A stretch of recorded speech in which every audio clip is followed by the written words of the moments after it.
Bonjour à tous les Ivoiriens, bonjour à tous les panafricains, bonjour à tous les Ivoiriens habitants de Côte d'Ivoire.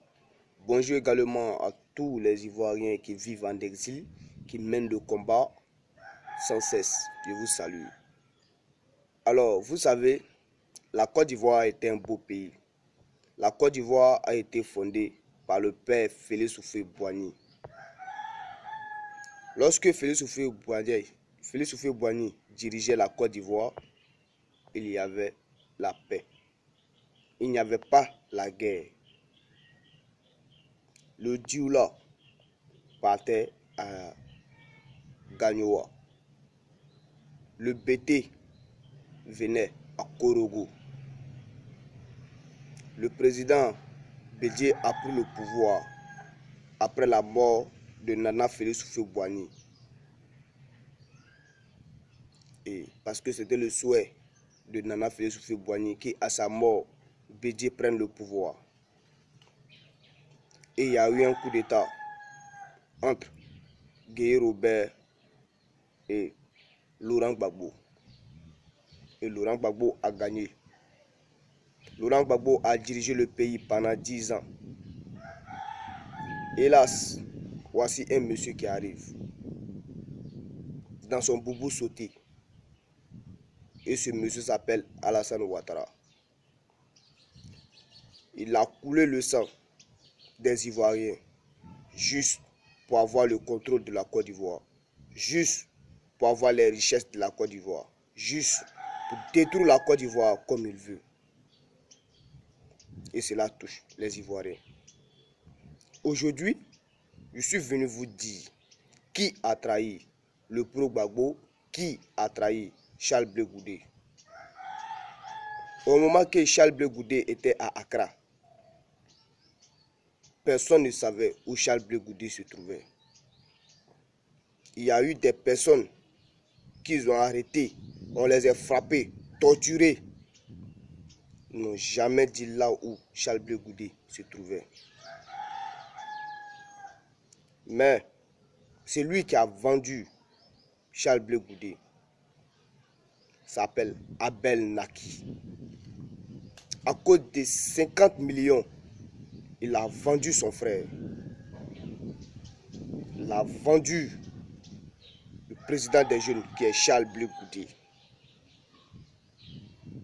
Charles Blé Goudé, à son réveil dans sa résidence, s'attendait à son visiteur. Il s'attendait à recevoir M. Abel Naki. Ouvre la porte, il voit c'est la police et on lui dit: Charles Blé Goudé, vous êtes en état d'arrestation. La première phrase que Charles Blé Goudé a prononcée, il a dit: Abel Naki m'a trahi. Cette phrase, je n'oublierai jamais cette phrase. Pour aller loin, pendant ce temps que les Ivoiriens cotisaient de l'argent pour aller en exil, pour aller soutenir Laurent Gbagbo, pour aller soutenir Charles Blé Goudé, Abel Naki a pris cet argent et il est venu s'installer à Abidjan. Et aujourd'hui, je le vois dans les journaux, dit que lui, il est pro-Gbagbo, que lui, il est Gbagboïs. Alors, monsieur Abel Naki, je suis venu vous dire, arrêtez de dire que vous êtes un pro-Gbagbo. Vous êtes un fils de pute. Vous êtes un traître. Et moi, les traîtres, je ne m'amuse pas à eux. Qui t'a mis dans la politique? C'est bien Charles Blé Goudé. Donc c'est comme ça l'Africain est. Arrête de dire que tu es pro-Gbagbo. Je veux que tu dises que je suis pro-Naki. Voilà, tu es pro-Naki, tu n'es pas pro-Gbagbo. Tu n'es pas Gbagboïste. Tu vois comment ta tête là s'est penchée? C'est comme ça tes idées aussi sont penchées. Toi aussi tu es penché. Tu ne réfléchis pas bien. Tu réfléchis comme un connard.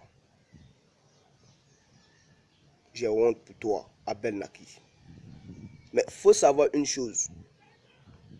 Charles Blé Goudé, Laurent Gbagbo, ils sortiront parce qu'ils sont innocents. Les 50 millions que tu as pris, tu vas mourir pour laisser ces 50 millions là.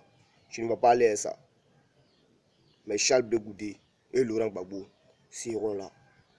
Moi, je suis prêt. Je me suis lancé dans ce combat pour voir la génération du futur dans la paix. Pour détruire les personnes qui ne connaissent pas la valeur de mon beau pays, la Côte d'Ivoire. Nana Félix Houphouët-Boigny est couché dans sa tombe, il pleure. Sais-tu pourquoi Nana Félix Houphouët-Boigny a allé chercher Laurent Gbagbo en exil pour revenir en Côte d'Ivoire? Posez-vous la question. Posez-vous la question. Nana Félix Houphouët-Boigny voyait. Si lui n'est plus, la seule personne qui peut diriger la Côte d'Ivoire s'appelle Laurent Gbagbo. Et toi, tu aides un étranger à éliminer les Ivoiriens. Tu as touché à la Côte d'Ivoire, Abel Naki. Monsieur Abel Naki, vous avez touché à la Côte d'Ivoire. Apprêtez-vous à quitter la Côte d'Ivoire. Vous êtes un traître, un fils de pute, un connard, un maudit. C'est moi, Carton Noir, le Corbière sans phare, j'ai parlé. Tu es fâché, tu te pends avec Chingom. Chers Ivoiriens, il y a mal de voir un Ivoirien qui se comporte comme ça, qui vend ses frères, son propre frère à cause de l'argent. 50 millions que les jeunes dépensent dans du boucan facilement. Je pensais que c'était des milliards. 50 millions.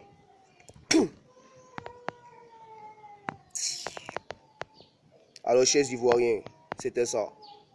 Bonne journée à vous. Que Dieu bénisse la Côte d'Ivoire. Que la paix revienne en Côte d'Ivoire. Que la vérité éclate. Un peu. C'était Carton Noir, le Corbière sans phare. Ciao, ciao.